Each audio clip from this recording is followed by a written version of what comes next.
तो सारे के सारे लोग इंटरनेट पे डीसी का मजाक बहुत उड़ाते हैं और उनकी बुराइयां निकालने में सबसे आगे रहते हैं। लेकिन वही लोग जब एक डीसी की अच्छी मूवी देखते हैं तो उसके बारे में कुछ नहीं कहते हैं। तो इसीलिए आप टाइटल देख के समझ गए होंगे कि आज हम किस बारे में बात करने वाले हैं। मैं आज डीसी की एक ऐसी मूवी के ऊपर बात करने वाला हूँ जिसको बहुत सारे लोगों ने तो सबसे पहले इग्नोर ही कर दिया है, और अगर जिन लोगों ने देखा भी है तो उसको अप्रिशिएट नहीं करा है।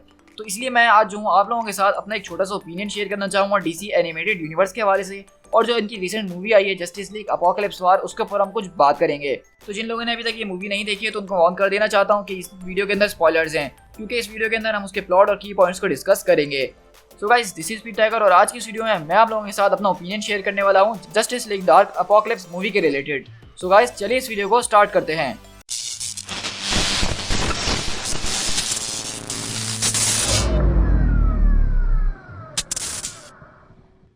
तो सबसे पहले तो मैं उन लोगों से बात करना चाहूंगा जो सिर्फ रेटिंग को मानते हैं, जो कि सिर्फ नंबर्स पे ध्यान देते हैं। तो मैं उनको बता दूं कि जैसा कि तुम्हें रॉटेन टोमेटोज की रेटिंग की बहुत ज़्यादा फिक्र होती है और तुम लोग बोलते हो कि डीसी को तो 30% मिली है, 40% मिली है, ये क्या चलेगी मूवी। तो मैं पहले ही बता दूं कि इस मूवी की रॉटेन टोमेटोज की इस वक्त की जो रेटिंग है जब मैं वीडियो बना रहा हूँ तो वो 100% है।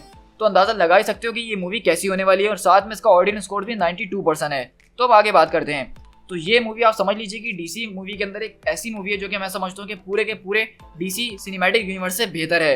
इस एक मूवी के अंदर हमें इतना ज़्यादा कॉमिक से कनेक्ट किया गया, हमें सुपर हीरोज से कनेक्ट किया गया कि मैं आपको बता नहीं सकता हूँ। लिटरली मैंने भी ये मूवी फौरन नहीं देखी क्योंकि मैं बिजी चल रहा था और मैंने ये कुछ टाइम पहले ही देखी है। लेकिन जब मैंने देखी तो मैं बिल्कुल हैरत में रह गया कि इतनी ज़्यादा ज़बरदस्त मूवी बनाई गई है और उसके बारे में कोई इंटरनेट पे बात नहीं कर रहा। तो ये कैसे हो सकता है। तो जो लोग अभी मेरी बातों को समझ नहीं पा रहे हैं, मैं उनको सिर्फ ये बताना चाहूँगा कि अगर आपने डीसी एनिमेटेड यूनिवर्स को अभी तक देखना नहीं शुरू करा है तो आप सारी की सारी सीरीज़ को अपनी रोक दीजिए, सारी की सारी मूवीज़ को रोक दीजिए और पहले इसको देखिए। डीसी एनिमेटेड यूनिवर्स जो है वो इतनी ज़्यादा वेल रिटन है, इतनी ज़्यादा वेल बिल्ड है, उसकी स्टोरी राइटिंग वगैरह कि आप सोच नहीं सकते हैं।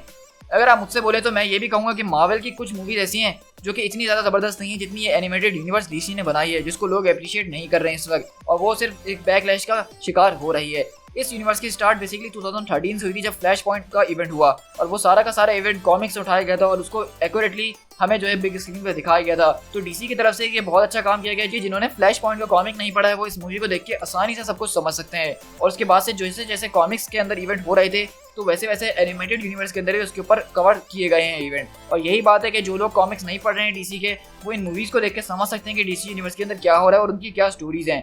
और इसीलिए मैंने भी काफ़ी हद तक जो है कुछ कॉमिक्स नहीं पढ़े हुए थे, लेकिन इन मूवी को देखने की वजह से मुझे कॉमिक्स पढ़ने पड़े। ये इतनी ज़्यादा इंटरेस्टिंग स्टोरीज हैं। तो justice league dark apocalypse war जो है, इसके अंदर हम देखते हैं कि स्टोरी ये होती है कि सारे के सारे सुपर हीरोज, जिसमें से जस्टिस लीग के हीरोज के साथ जस्टिस लीग डार्क के हीरोज भी साथ मिलते हैं और वो लोग अपोकलिप्स पे जाते हैं ताकि वहाँ पे जाके डार्क साइड से मुकाबला कर सकें।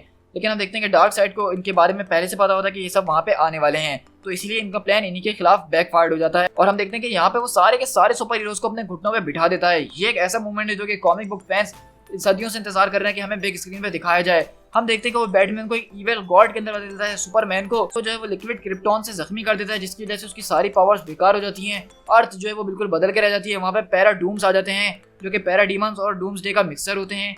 और ये स्टोरी बहुत ज़्यादा ज़बरदस्त किस्म से लिखी जाती है, जहाँ पे जॉन कॉन्स्टेंटीन जो है वो एक ज़बरदस्त किस्म से टीम लीड करता है। हमने यहाँ पे ट्राइगन जैसे ज़बरदस्त विलन को देखा कि उसने सुपरमैन को प्रोसेस करा और उनकी जो है डार्क साइड से फिर फाइट भी होती है। यहाँ पे हमने बैटमैन को देखा कि किस तरह से उसने अपने सारे के सारे इमोशंस को ओवरकम करने के बाद अपने बेटे की जान बख्शी। और ये स्टोरी इतनी ज़्यादा औसम है कि आप सोच नहीं सकते हैं। इसके अंदर डीसी सिनेमैटिक यूनिवर्स के भी रेफरेंसेस इतनी बार दिए गए हैं कि आपको बहुत ज़्यादा मज़ा आने वाला है। तो अगर आप मेरा इसमें रिव्यू पूछें तो मैं इस मूवी को सॉलिड 10 आउट ऑफ 10 देना चाहूँगा। तो अगर आप लोगों ने ये मूवी अभी तक नहीं देखी है तो मुझे उम्मीद है कि आप मूवी फौरन जाके देखेंगे।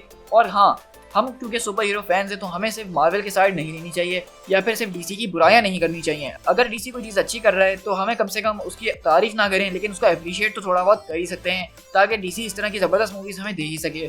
और जो लोग मुझे बोलते हैं कि मैं सिर्फ मार्वल की साइड लेता हूँ तो मैं इनको क्लैरिफाई कर देना चाहता हूँ कि देखो, ऐसी बात बिल्कुल भी नहीं है। डीसी अगर कोई चीज़ अच्छी बनाती है तो मैं उसकी तारीफ ज़रूर करता हूँ। जो लोग मुझे चैनल पर शुरू से कर रहे हैं वो ये सारी बातें अच्छे से जानते हैं, और मैं इसी वजह से इस मूवी की तारीफ इतनी ज़्यादा कर रहा हूँ क्योंकि मुझे मूवी लिटरली बहुत ज़्यादा पसंद आई है। इसके अंदर स्टोरी थी, इसके अंदर एक्शन था और ऐसे मूवमेंट्स थे जो कि कॉमिक बुक फैंस के लिए बहुत ही ज़्यादा ज़बरदस्त थे। तो अगर डीसी सिनेमैटिक यूनिवर्स के अंदर भी इस तरह की इंप्रूवमेंट्स आती रहीं, उसके अंदर भी इस तरह की ज़बरदस्त चीज़ें होती रहीं, तो मैं उनके ऊपर भी वीडियोस ज़रूर बनाऊंगा।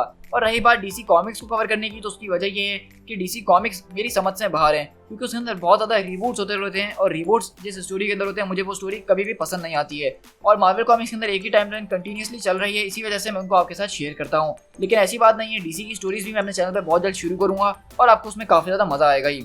सो गाइस, आई होप कि आपको ये वीडियो काफ़ी ज़्यादा पसंद आई होगी। और इस वीडियो के अंदर मैंने अपना एक छोटा सा ओपिनियन शेयर करा है डीसी एनिमेटेड यूनिवर्स के हवाले से, जिसको देख के आई होप कि आप में से बहुत सारे लोग इसको देखना शुरू करेंगे। और हाँ, जो लोग इस मूवी को देख चुके हैं वो मुझे कमेंट में बताइए कि उनको ये मूवी कैसी लगी, और जो लोग मेरी इस वीडियो देखने के बाद इस मूवी को देखेंगे तो वो भी मुझे कमेंट करके ज़रूर बताइएगा कि मैंने उनसे जो बातें कही थी क्या वो ठीक थी या गलत थी। तो गाइस, जाने से पहले इस वीडियो को शेयर जरूर कीजिएगा, ताकि ज़्यादा से ज़्यादा लोग को इस वीडियो के बारे में पता चल सके और वो डीसी यूनिवर्स को अप्रिशिएट कर सकें हम सबके साथ मिलकर। क्योंकि हम लोग यहाँ पे एक सुपर हीरो कम्युनिटी बना रहे हैं, हमें एक यूनिवर्स का साइड नहीं देना चाहिए सिर्फ, बल्कि हमें सबका साथ देना चाहिए और ज़्यादा से ज़्यादा नॉलेज को फैलाना चाहिए। तो इसी नॉलेज को फैलाने के लिए आपको शेयर का बटन दबाना है, और हाँ, चैनल पे अगर नए हैं तो चैनल को सब्सक्राइब जरूर कीजिएगा, ताकि इस तरह की ऑसम वीडियोस आप लोग मेरे चैनल पे एंजॉय कर ही सकें। So guys, this is me Tiger, मिलते हैं किसी और वीडियो के साथ। Till then, thank you so much.